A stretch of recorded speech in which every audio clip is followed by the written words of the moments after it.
में इस बार नई दिल्ली लोकसभा सीट पर सबसे दिलचस्प मुकाबला है। इलाके के लोग कहते हैं कि लाल किले पर झंडा वही फहराएगा जो नई दिल्ली में जीत का झंडा गाड़ेगा।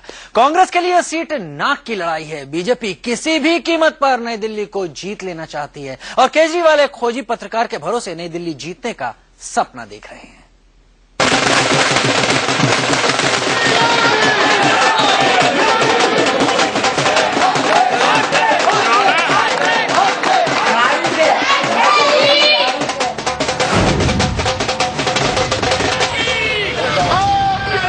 नई दिल्ली राजधानी के दिल में बसी इसी लोकसभा सीट में हाई प्रोफाइल मुकाबला है।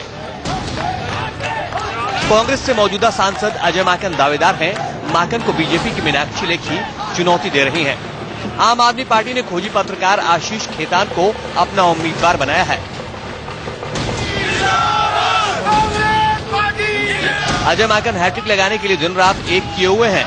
पेशे से वकील मीनाक्षी लेखी को मोदी के नाम से फायदा मिलने की उम्मीद है। आशीष खेतान केजरीवाल के नाम के सहारे अपना झंडा बुलंद किए हुए हैं।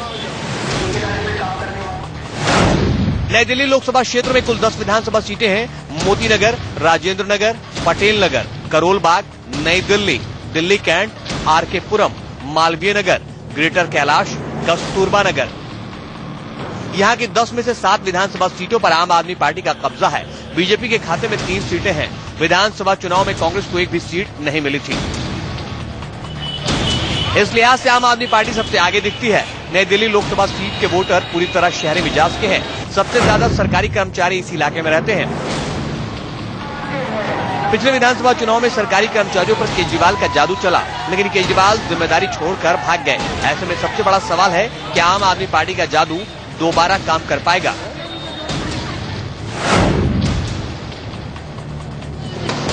नई दिल्ली लोकसभा सीट में एक तरफ north place, south ex, RK Puram, INA जैसे पॉश इलाके हैं जो इसकी तरक्की की गाथा गा रहे हैं, तो वहीं दूसरी ओर संजय कॉलोनी जैसी झुग्गी झोपड़ी है जहां एक बड़ा तबका बुनियादी समस्याओं से दो चार हो रहा है। इन झुग्गी झोपड़ियों में न बिजली है न पानी। फिलहाल अजय माकन 10 साल के काम का लेखा जोखा रखने की कोशिश कर रहे हैं, जबकि मीनाक्षी लेखी और आशीष खेतान के पास सिर्फ और सिर्फ वादे हैं। रजत राकेश टंडन, दिल्ली, इंडिया न्यूज।